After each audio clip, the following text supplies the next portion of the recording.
My daughter told me I was slowing down the business. Her husband nodded beside her like he always did, agreeing with whatever she said, wearing it like it was his own idea. They had a folder, printed documents, tabbed and highlighted. My own daughter sat across from me in the office I built and told me it was time to transition leadership. I didn't argue. I said I needed a few days to think. What they didn't know is that I spent those days dismantling everything they thought they were about to inherit. 3 days later, my phone showed 41 missed calls. I was on a Via Rail train somewhere between Toronto and Montreal, holding my wife's hand, watching the St. Lawrence River open up outside the window. I counted every single one of those calls. My name is Gordon. No, wait. I need to start further back. Because none of this makes sense unless you understand what I built and what I gave up to build it. My name is Leonard Croft. I am 64 years old. I grew up in a small town outside of Thunder Bay, Ontario, where my father worked a paper mill for 31 years and died 2 months into his retirement. He never saw a single trip he'd promised himself. I decided very young that would not be my life. At 19, I came to Hamilton with $120 in a duffel bag. I slept on my cousin's couch for 4 months. I washed dishes. I stocked shelves at a grocery warehouse overnight. I learned that money does not care about your dreams. It only responds to your hours. I gave it everything I had.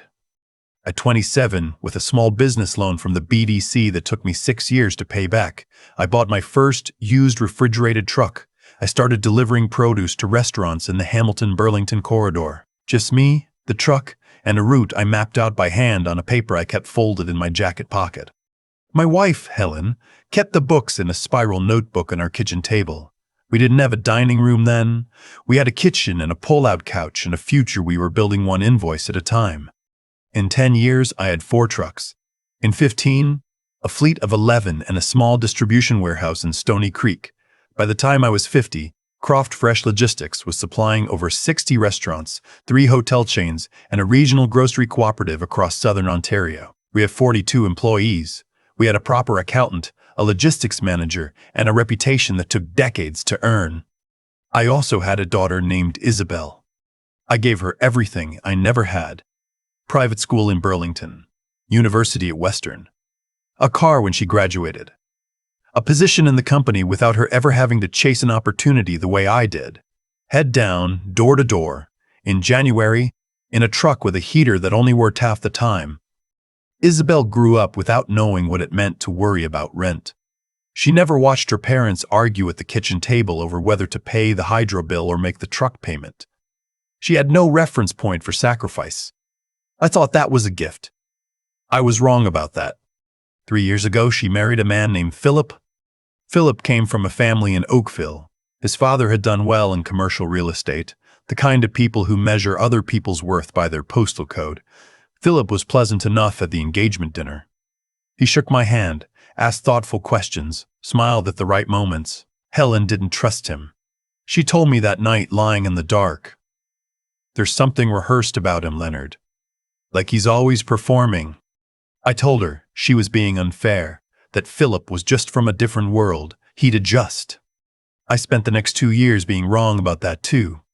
The first year of their marriage was fine on the surface. Isabel and Philip came to Sunday dinners. Philip asked about the business. He seemed interested, or I thought he did. Looking back, he was taking notes. After their first anniversary, Isabel started coming into the office more. She said she wanted to understand operations better, that someday they might have kids and she wanted them to know where the family came from. I was proud. That's the honest truth. I was proud of her for wanting to learn. But she didn't come to learn. She came to assess. The comments started small. Dad, have you looked at route optimization software? Philip's family's company uses a platform that cut their fuel costs by 18%. Dad, I was talking to someone at the Restaurant Association, and apparently there are distribution startups offering same-day service now. Have you thought about how we compete with that? Dad, some of the drivers have been here 20 years. Is that sustainable from a cost perspective? That last one landed wrong with me. Those drivers had been here 20 years because they were good at their jobs, and I treated them decently. That's not a liability. That's what loyalty looks like. Philip started appearing at the warehouse. Just visiting, he said, getting a feel for the business. He'd stand at the loading dock in clean clothes that had never seen a cold room, asking the operations manager questions that weren't his to ask. My operations manager, a man named Doug who had been with me for 16 years, pulled me aside one afternoon. "Leonard, I don't want to get in the middle of anything, but Philip's been asking me about the ownership structure. Who's on the articles? Whether Helen's name is anywhere in the corporate registry." I thanked Doug and told him not to worry. I started worrying. 2 months ago, on a Tuesday afternoon in October, Isabel and Philip came to my office together. Isabel had a leather portfolio. Philip stood slightly behind her and to the left, the way a second in a duel stands behind the person actually holding the weapon. "Dad, we need to have a serious conversation." I knew from the way she said it that it was not going to be a conversation. It was going to be a presentation. Philip had spoken to a corporate restructuring consultant, she said. Given the size of the business and where things were going in the industry, they felt the timing was right to talk about succession, about transitioning operational and legal control to the next generation, for tax efficiency, for continuity planning. I asked what that meant specifically. Isabel opened the portfolio. There was a summary document, clean and formatted, with a logo on the header from a consulting firm I'd never heard of. The core of it was simple. I would sign over my shares in Croft Fresh Logistics to Isabel. Immediately and in full, I would move to an advisory role, non-voting, non-operational, and receive a modest monthly stipend in recognition of my years of contribution. A stipend for the company I founded. "Dad," said Isabel, "you've worked so hard for so long, you could finally rest. Travel with Mom. You've always talked about the Maritimes. This would give you that." I looked at Philip while she spoke. He was watching me the way you watch a door you're waiting to open. "I want to review the documents," I said. "Have the consultant send the full package to my email." Isabel and Philip looked at each other, relief, I think. They thought the hard part was over. It was just beginning. The documents arrived 2 days later. 48 pages. I printed them at the office and took them home. Told Helen I needed to go through some paperwork after dinner. She sat with me. She always sits with me when something's wrong. She doesn't even ask. She just appears with tea and reads whatever she can over my shoulder.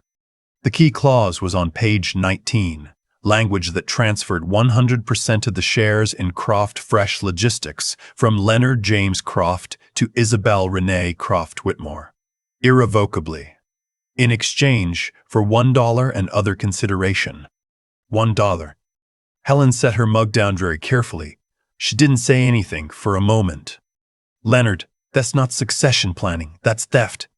"I know," I said. My voice came out calmer than I expected. Maybe because part of me had already started calculating. That night, I called my lawyer, not a corporate restructuring consultant. My lawyer, a woman named Patricia Doyle who had handled every significant legal matter for Croft Fresh since I incorporated. She's sharp, she's straight with me, and she does not waste words. She came to my office at 7 in the morning. I showed her the documents. She read the relevant pages twice. "Leonard, whoever drafted this was not working in your interest. This is a full transfer. If you sign this, you own nothing. No recourse, no buyback clause, no residual governance rights. The $1 consideration is symbolic. It technically satisfies contract law, but it's an insult. Who is the consulting firm?" I told her. She looked up. "That firm does a lot of work for one particular family in Oakville." I didn't have to ask which family. I asked Patricia what my options were. She took off her reading glasses. "As long as you don't sign, you control everything. The company is yours. Entirely. But if you want to protect yourself, we move first." I told her what I was thinking. She was quiet for a moment. Then she said, "I know a buyer. I'm going to tell you something about what it feels like to decide to sell the company you built from a folded paper route map and $120. It doesn't feel like victory. It feels like amputation. Clean and necessary, and still terrible." Patricia had been approached 3 years earlier by a food distribution group out of Calgary, Sundance Food Partners, who had been expanding east. They'd asked about Croft Fresh twice and been told it wasn't for sale. Patricia called their acquisitions lead that morning. By noon, she had a call back. By 2 in the afternoon, their team was on a flight to Hamilton. We met the next morning in Patricia's boardroom. The acquisitions lead was a woman in her early 50s, precise and respectful, who told me she had followed Croft Fresh for years and considered it the best-run mid-size food logistics operation in the region. That meant something to me, even in the middle of everything. Their offer came after a 2-hour review of our financials, $4.2 million. Full acquisition. Immediate close possible given the cleanliness of our books. I looked at Patricia. She gave me a small nod. We spent the afternoon finalizing the terms. There was one condition I insisted on. My daughter and her husband currently hold positions in the company as senior advisor and business development associate respectively. I want their employment terminated at the point of transfer, effective immediately upon change of ownership. The acquisitions lead didn't flinch. Understood. It'll be in the agreement. We signed at 4:30 in the afternoon. 2 days before, Isabel had expected me to appear at her lawyer's office for what she believed would be my signing away of everything. I also called Doug that evening. I told him the sale was happening, that the new owners were committed to retaining the operations team and that his position was secure. He was quiet on the phone. Then he said, "You always did the right thing by us, Leonard. Whatever happened, I hope it went the way you needed it to go." I told him it had. That night, Helen and I sat on the back porch with the space heater on. November in Hamilton. The maple in the yard had already dropped everything. Helen had a blanket over her lap and a glass of wine, and she looked out at the dark yard and said, "So it's done." "It's done." She nodded. "Then what do we do now?" I told her I'd booked train tickets. Via rail, Toronto to Halifax, a sleeper cabin for 5 nights each direction. The Maritimes she'd been asking about for 15 years. She looked at me for a long moment. Then she laughed. The real laugh, not the polite one. The laugh I fell in love with when I was 29 and I just told a terrible joke at a company Christmas party, and she was the only one who found it genuinely funny. "We leave Friday," I said. The next morning I did one more thing. I canceled the monthly transfer I'd been sending to Isabel's household account, $2,000 a month, set up 3 years ago when she and Philip first moved in together. I had kept it running out of habit, or maybe out of guilt. I stopped it. I closed my company email. I forwarded all active operational correspondence to Doug and copied the Sundance team. And then I went home and helped Helen pack. I did not tell Isabel any of this. On the morning, she had expected me at the lawyer's office.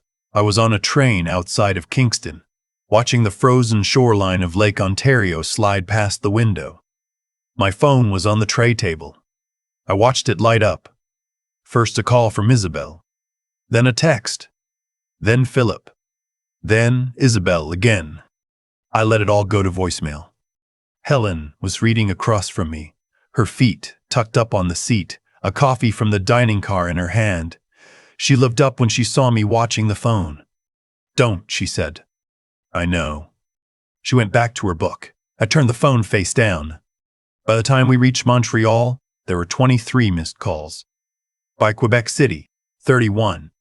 By the time we pulled into the Halifax station on day 3 of the trip, 41. I counted them because every one of them confirmed I had done the right thing. I know what it looks like from the outside. A father who sold his company without telling his daughter, who walked away without explanation, who went silent. But let me tell you what it looked like from the inside. A daughter who sat in my office with a formatted presentation and a $1 buyout clause. A son-in-law who had been quietly asking my operations manager about the corporate registry. Documents drafted in advance, with a consulting firm on retainer designed to strip me of what I'd built before I understood what was happening. I did not abandon my daughter. My daughter made a plan to take everything I had. In Halifax, Helen and I stayed in a small inn in the south end of the city, walking distance from the waterfront. We ate lobster rolls on a Tuesday afternoon in November like people who had nowhere to be. We walked the boardwalk in the cold. We sat in the pub and listened to a fiddle player for 2 hours and didn't talk about Hamilton or the company or Isabel or Philip at all. On the third day, I made the mistake of turning my phone fully back on to use the map application. The notifications came all at once. 41 missed calls I already knew about. 6 more since Halifax. Text messages from Isabel. First confused, then panicked, then furious. A message from Philip that said only, "What did you do?" A message from Isabel's friend who I'd known since Isabel was 12, asking if everything was okay, that she'd heard something upsetting. And then, the one that stopped me. A voicemail from my sister, Donna, in Sudbury. "Leonard, Isabel called me. She's saying you sold the company and disappeared. She's very upset. I don't know what's going on between you two, but please call me when you can." They were working the family. I sat down on the edge of the hotel bed and read through everything twice. Helen came out of the bathroom and saw my face. "What?" I showed her the messages. She sat beside me and read. When she finished, she said, "Philip, that last one to your sister, that's his move, not hers. He's trying to build pressure from every direction. I thought you were the one who wanted to give people the benefit of the doubt." She looked at me steadily. "I give people the benefit of the doubt until they draft a 48-page document to take my husband's life's work for $1. After that, I'm done with benefit of the doubt." I called Donna. She picked up on the first ring. I told her everything. My sister is a practical woman. She taught high school mathematics for 30 years, and she approaches everything the way she approaches a proof. What are the facts? What do they establish? What follows? When I finished, she was quiet for a moment. "Leonard," she said, "you're telling me they had legal documents prepared, drafted by a firm Philip's family uses regularly, yes?" She exhaled. "I'm going to call Isabel back and tell her I spoke to you and that you're fine. I'm not going to take sides." But, she paused, "I always thought that boy had cold eyes." I thanked her and hung up. The rest of Halifax was quieter. We went to Peggy's Cove on a gray morning and stood at the lighthouse while the Atlantic came in hard against the rocks. Helen put her hand in mine. Neither of us said anything. You don't need to say anything at a place like that. The ocean says it for you. That night at dinner, she asked me, "Do you think you'll ever hear a real apology from her?" I said I didn't know. She nodded. She was quiet for a bit. "Then, I want one. Before anything else. Not from Philip. From Isabel. A real one, where she says what she actually did." I said, "So do I." On the train back, somewhere west of Quebec City, I listened to the voicemails I'd been ignoring. There were 9 from Isabel. The first few were demanding, "Dad, call me back immediately. This is not acceptable. You had no right." The middle ones shifted to something more desperate. "We have expenses. The automatic transfer stopped. What are we supposed to do?" The last one was different. Her voice was smaller. She sounded the way she used to sound when she was a teenager and something had gone genuinely wrong. Not performed wrong. Actually wrong. "Dad, I don't know if you're listening to this. Philip keeps saying we have legal options, that we should fight this. But I don't know. I've been thinking about what I actually did, what I signed off on. And I don't have a word for it that doesn't make me feel terrible. Please call me. Not about the company, just please call me." I listened to it twice. I didn't call back. Not yet. When we arrived back in Hamilton, Patricia Doyle had news waiting for me. Philip had retained a litigation firm. They were sending a letter threatening a claim of undue influence, alleging I had sold the company under duress or cognitive impairment. The legal theory was thin. Patricia said so plainly, but it was designed to cost money and time, and to make me look like an unstable old man who didn't know what he was signing. Cognitive impairment. I'm 64 years old. I read every clause of that 48-page document and understood exactly what it was trying to do. I told Patricia to prepare our response. It was simple. I was the sole owner of Croft Fresh Logistics and had been for 35 years. I sold it at fair market value in sound mind, represented by legal counsel with all proper documentation. The sale had been reviewed and closed by 2 independent law firms and a national financial institution. If Philip's lawyers wanted to pursue this, we would see them in court. The response also included a certified copy of the original transfer documents, the ones Isabel and Philip had sent me. The ones with the $1 consideration clause. Let the record show who had planned what and when. Patricia had it filed within 48 hours. 2 days later, I received a text from Isabel. Not from Philip's lawyers. From her, directly, from her personal phone. Can we meet? Just us. Without Philip. I waited a day before I replied. Saturday. The Tim Hortons on Queenston. 10 o'clock. She was already there when I arrived, sitting in the corner with both hands around a coffee she hadn't touched.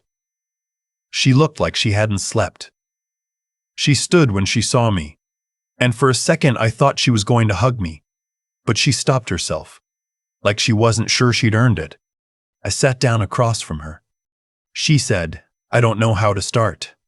"Start with what you know you did." She was quiet for a long time, long enough that the table beside us had their whole order taken and delivered. Then she said, "I let Philip convince me that what we were doing was normal, that it was just a formality, that you'd be relieved.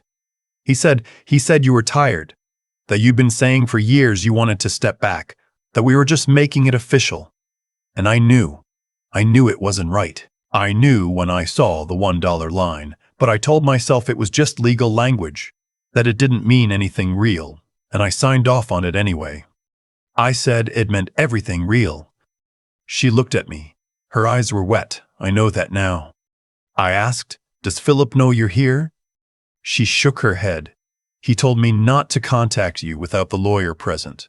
He said anything I say to you becomes evidence." I said, "And you came anyway." "Because you're my dad." I let that sit for a moment. I asked her if she understood that I was not going to simply reverse what had happened, that the company was sold, that there was no going back. She nodded. I asked if she understood why. She thought about it honestly, which I appreciated, because if you had signed what we sent you, you would have had nothing, and we would have had everything, and that wasn't... She stopped. That wasn't fair. That wasn't what family is supposed to be. It took courage to say that. I know my daughter. That cost her something. I told her, "I need you to understand that I did not do this to punish you. I did it because I had to protect what I built, because no one else was going to." She nodded again, slower this time. I told her, "If you want a relationship with me, it has to be without Philip managing it, without a lawyer in the room, without a strategy. Just you and me, the way it used to be before any of this." She didn't answer right away. Then she said, "I'm not happy, Dad, in the marriage. I haven't been for a while. I just didn't want to admit it." I said, "That's something only you can decide what to do with." We sat there for another 20 minutes. We didn't fix anything, but we talked. Actual talking, not presenting, not negotiating. The way we used to talk when she was young, and something at school had gone wrong, and she'd come and find me in the garage where I was doing maintenance on one of the trucks. And she'd sit on an old cooler and just talk until she felt better. I don't know what she's going to decide about Philip. That's not mine to decide. What I know is this. I sold Croft Fresh Logistics for $4.2 million. Helen and I put $2 million into a registered investment account and live off the returns. We bought a modest townhouse in Burlington, close to the escarpment. We walk every morning. We have no employees depending on us, no fleet maintenance schedules, no 4 a.m. calls about a broken refrigeration unit on the 403. Philip's legal claim went nowhere. Patricia submitted our documentation, and the firm dropped the action 6 weeks later without explanation. I suspect Philip's family had a quiet word with him about the odds. Isabel and I have had dinner 4 times since Halifax, without Philip. Just her and me, and sometimes Helen. It's not what it was. It may never be what it was, but it's real, which is more than I could say for what we had in that office on that Tuesday in October, when she opened the leather portfolio and told me it was time to transition leadership. I'm 64 years old. I built something from nothing in a country that gave me the conditions to do it. And I'm grateful for that, genuinely. But nothing was handed to me. Not the loan, not the roots, not the reputation, not the trust of 42 people who showed up every morning and moved food across this region with their own hands. I learned something my father tried to teach me in his way. Before he died 2 months into a retirement he never got to live, he said, "The only thing nobody can take from you is what you built yourself. The moment you sign it over, it's gone." He was almost right about that. What I'd add is this.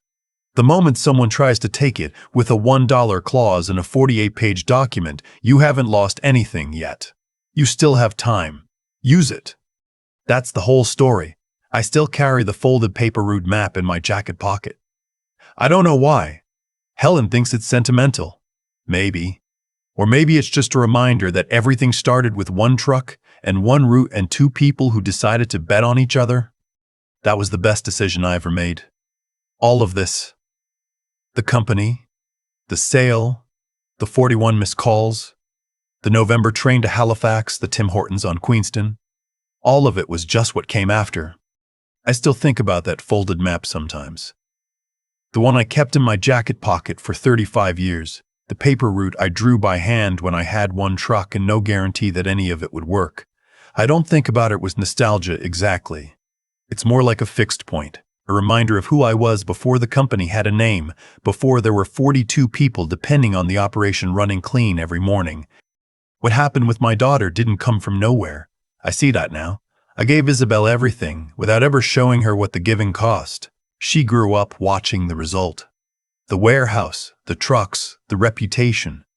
But she never sat with me at that kitchen table when Helen and I were trying to decide which bill to pay first. I protected her from all of that, and in protecting her, I accidentally taught her that what I had was simply there, like furniture, something that could be reorganized without consequence. That's not her fault entirely. That's a failure of honesty on my part. But there's a difference between a mistake made from ignorance and a plan made in bad faith. Isabel signed off on documents that would have left me with $1 and no recourse. She knew what she was signing. She chose to tell herself a story about it, that it was just legal language, that it didn't mean anything real, because that story was easier than facing what she was actually doing. That gap between knowing something is wrong and doing it anyway. That's a character question, not a circumstance question. And character is the one thing nobody can restructure for you. What I did wasn't revenge. I want to be clear about that even now.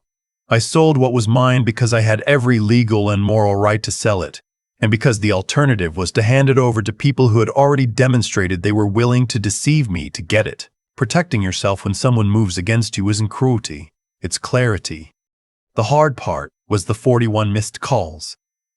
Not because I regretted ignoring them. I didn't, not at the time, but because each one was also my daughter's voice on the other end.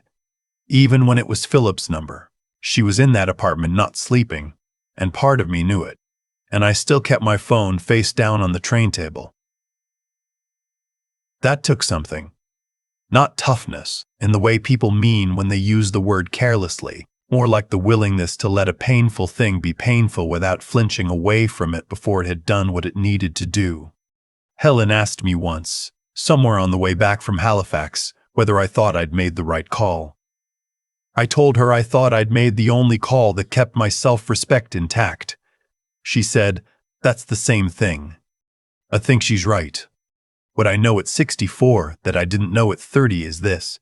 Integrity isn't a value you hold in the abstract. It shows up in the specific moment when something costly is being asked of you, when the easier path is right there, already signed and tabbed and delivered by private courier. It shows up in whether you read page 32 or whether you let yourself be overwhelmed by the volume of it. It shows up in whether you pick up the phone and call your lawyer at 7 in the morning, or whether you talk yourself into believing the $1 clause is just legal language. Isabel is finding her way back slowly. I don't know yet what we'll be to each other. But I know the version of her I saw at that Tim Hortons, hands around a cold coffee. No portfolio, no husband in the room, was more real than anything I'd seen from her in 3 years. That's a start. That's worth something. I still carry the map,